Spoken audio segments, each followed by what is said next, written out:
In 1856, British engineers were building a railway across the north of colonial India. They needed crushed stone to lay the tracks on, ballast. And out in the dry plains near a village called Harappa, they found the perfect supply: bricks.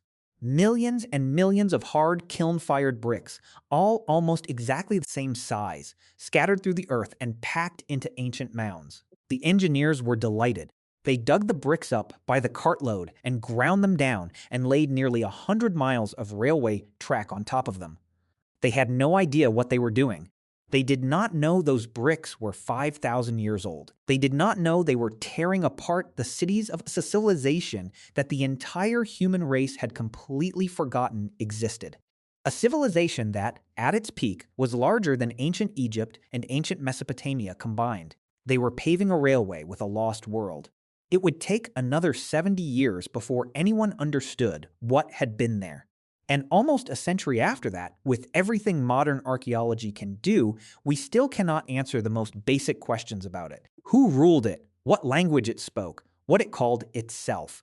And why it disappeared so completely that for nearly 4,000 years, not one human being on Earth knew it had ever existed. This is the Indus Valley Civilization. And it is the strangest disappearance in human history. Start with the scale, because the scale is hard to believe. It emerged around 2600 BC along the rivers of what is now Pakistan and northwest India. At its height, it covered an area larger than Western Europe, more than 1,000 settlements. Cities like Mohenjo-daro and Harappa that held tens of thousands of people each. And these were not crude cities. They were the most advanced cities on Earth at the time, and in some ways more advanced than anything that would come for thousands of years. The streets were laid out on a grid. The buildings were made from standardized bricks, all produced to the same precise ratio across hundreds of miles. There were public wells, granaries, and bathhouses. And almost every single house was connected to a covered, brick-lined sewage system, private toilets, running water, drains beneath the streets. A standard of urban sanitation that much of the world would not see again until the 19th century. These people, 4,500 years ago, had cleaner cities than Europe did during the Renaissance. But that's not the strange part. This is the strange part. We have excavated these cities for 100 years, and we have found no palaces, no royal tombs, no grand monuments to any ruler, no statues of god-kings. There is no Indus pyramid, no Indus equivalent of a pharaoh, no sign of a single individual who held power over everyone else. We have found no evidence of an army, no barracks, no depictions of soldiers, of conquest, of prisoners. In 100 years of digging, almost no real weapons of war. Their cities show no signs of having been burned by invaders or besieged. Every other early civilization we know glorified its kings and recorded its wars. Indus people built one of the largest, most sophisticated societies of the ancient world, and they appear to have done it without kings to obey or wars to fight. Archaeologists have a name for this. They call the Indus a faceless civilization. Out of millions of people across 700 years, we cannot name a single one. And we cannot read a single word they wrote. They had writing. We have found it thousands of times over, carved into small seals and tablets, more than 400 distinct symbols. And it has defeated every scholar, every linguist, every code-breaking computer that has ever been turned against it. We do not know what language it records. There is no second version in a language we know, no Rosetta Stone. The Indus script has been staring back at us in total silence for 100 years. Everything those people might have told us about themselves is locked inside symbols we cannot open.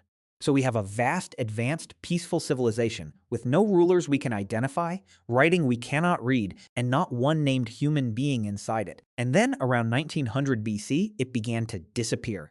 For a long time, nobody could explain it. There was a theory of a great invasion, of conquerors sweeping in and destroying the cities. That theory has collapsed. There was no invasion.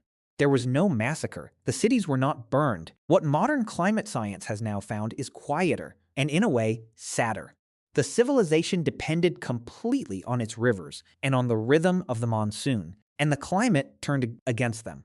Studies of ancient sediments point to a long, punishing series of droughts, dry periods stretching across centuries. One reconstruction identifies a single drought that lasted more than 100 years. The rivers weakened, some shifted course. Others may have dried up entirely. And slowly, without a war, without a catastrophe, the great cities stopped working. People drifted away from them, toward the east, toward smaller villages and a simpler life. The grand grid cities, with their drains and their granaries, were left empty to fill with dust. But here is what the drought does not explain, and this is the real mystery. The drought tells us how the cities emptied. It does not tell us why the civilization vanished from human memory itself, because that is what truly happened. Egypt fell, but the world always remembered Egypt. Rome fell, and we never stopped telling its story. Civilizations end, but they normally leave an echo, a myth, a name, a ruin everyone knows, a line in someone else's history book. The Indus Valley left nothing. No surviving myth tells of it. No ancient historian recorded its name. The people who lived in the same region afterward had no idea that the largest civilization of the ancient world had been there before them. For nearly 4,000 years, it was simply gone. Not just dead, but erased, sitting silently under the soil until a railway crew started grinding its cities into gravel. A civilization larger than Egypt fell out of the memory of the entire human species, and almost did so without us ever knowing. That is the thought that should stay with you. We tend to assume that what is important survives. That greatness leaves a mark. That if something truly mattered, we would remember it. The Indus Valley is the proof that this is not true. It was vast, it was brilliant, it was, by some measures, ahead of every civilization on the planet. And it slipped through the fingers of human memory completely and would still be forgotten today if a few engineers had simply chosen a different place to dig. We found it by accident, which raises the only question that really matters. What else is still down there that we have not stumbled into yet?